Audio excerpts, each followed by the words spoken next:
I paid a top surgeon. I went to go private because you never know, something, God forbid, can happen. So I paid top money. It's called Sharap, Shirut Pratit, private service. I get, Kupat Cholim, but you can pay more money to do something privately. And I discussed it with the surgeon. He was an Oleh Hadash from Russia. He was head of Tel HaShomer, ophthalmology, whatever. And now he's working in Shari Tzedek, like the assistant to the top of the department. And he gave me a lot of attention. We talked and discussed it. I think since 4th or 5th grade, I've been wearing lenses. And as the years go on, they'll be getting thicker and thicker. You know why? You get used to it. No, you know why my lenses get thicker and thicker? No, because my vision is decreasing. So you need stronger lenses. So I've been used to wearing eyeglasses now since the 4th grade. And now, you have a pass while you're 4 minutes late. And now, I start living without eyeglasses. We decided that for close-up, like the Sefer or the computer, I won't need any eyeglasses, but only if I want to look at my friend Binyamin Ben Moshe. Now I see him live, and a beautiful vest and shirt and hat. Wow, you see, Gucci is his design. That's what he told us before.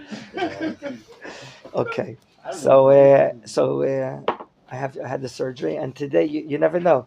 I'm taking off my glasses often during the day, and you don't know how many times I'm looking for them. I don't know where I put them. I'm not used to it because I couldn't exist without eyeglasses. And sometimes I'm looking, and where are they? On my head. You're laughing at me?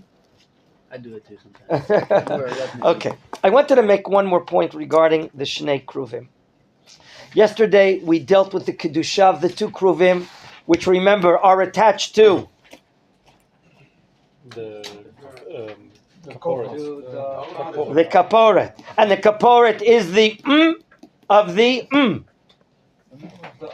The kaporet is the cover of the aron. Okay, we have the aron, the cover called the kaporet. Attached to the edges of the kaporet are the 2 kruvim. We spoke yesterday about the Rambam, that the Rambam says, bevakasha, that the idea of the kruvim is giving the base of one of the fundamentals of faith, which is prophecy, our faith in prophecy through malachim. They appear as malachim, as angels.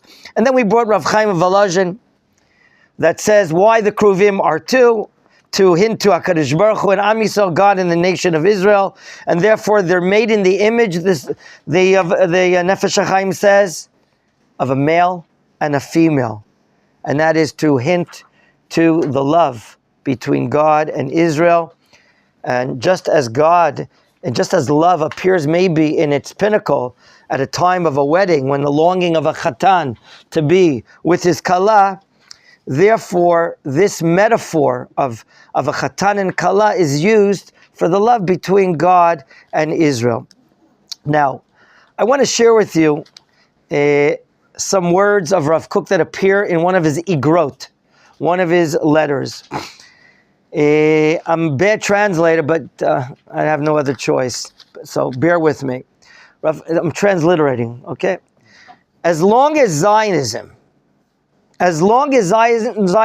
only was clothed with the clothing of Europe, that was hidden was the real face of Israel, okay?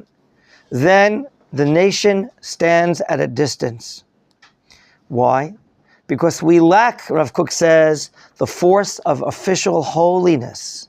And the honor of the holiness will not be able to rise to the soul of the life of the nation. However, once the nation is aware that this resurrection, this renaissance, the re-life or the rebirth of the nation of Israel, when they realize it has 2 pillars, and the 2 pillars are strong. What are the 2 pillars? Thank you. One is a pillar of holiness, and the other pillar of the rebirth of the Jewish people is the pillar of mundaneness. Both of them can be sanctified.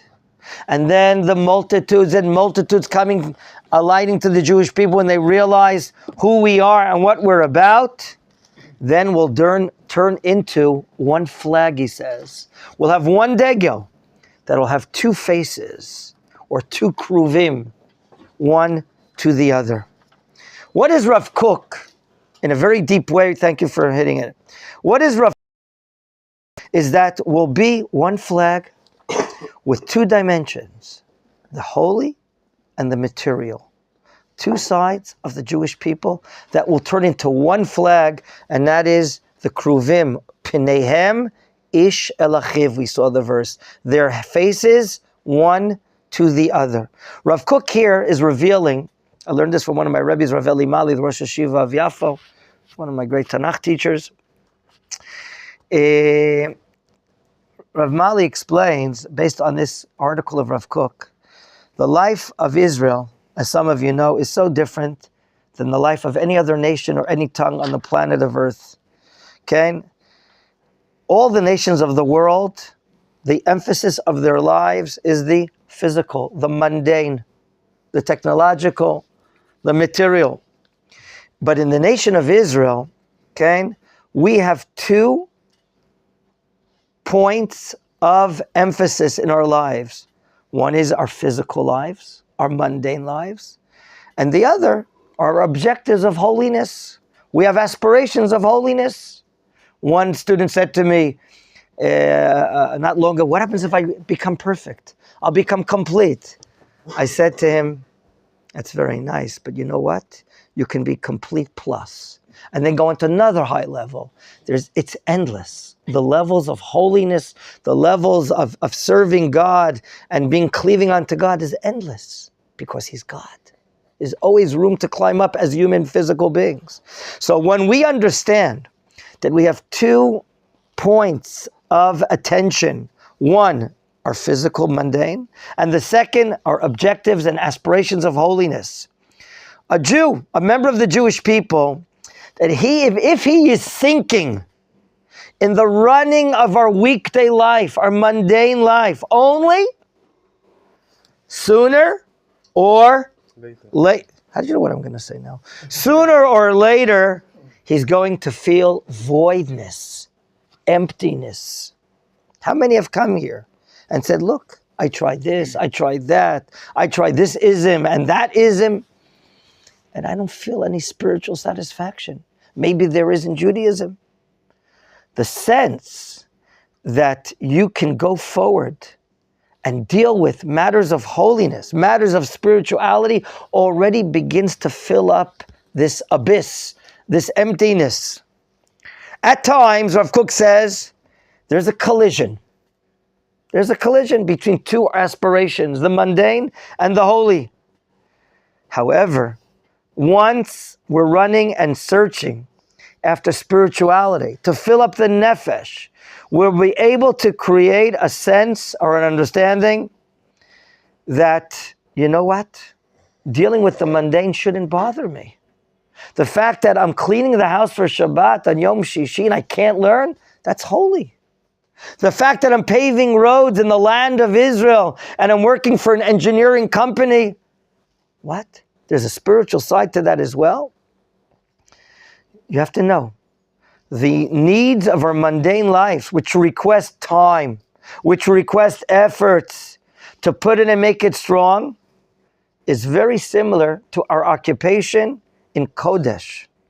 In Kodesh. It doesn't have to take away the value of our Kodesh matters. Some of you know that the Zionist dream in the last 100 years started out basically by building the physical, the material side of the Jewish people. But what did it pay attention to? What did it notice after so many decades? That without Kodesh, without holiness, without the values, the spiritual values of the Zionist dream, we will not be able to sustain the nation of Israel here in the land of Israel. There must be a movement. A movement must stand up, Rav Kook writes, that will build the holiness of the nation. The 2 Cheruvim, the two cherubites that we find in the Kodesh HaKodeshim are clarifying to Israel the following. Two objectives, the mundane, the physical, and the holy and the spiritual. They are really two objectives, idealistic objectives, that stand one next to the other. One complements the other. The other complements the other one. The fact that we're going to be building a strong economy, military matters, the building of the towns and settlements and factories and industry and agriculture, that will even bring stronger spiritual strength. And the more spiritual strength we have, it will help us physically and materially. So remember, that's another idea. Two Cheruvim, they're looking to one another, they complement one another. Thank you.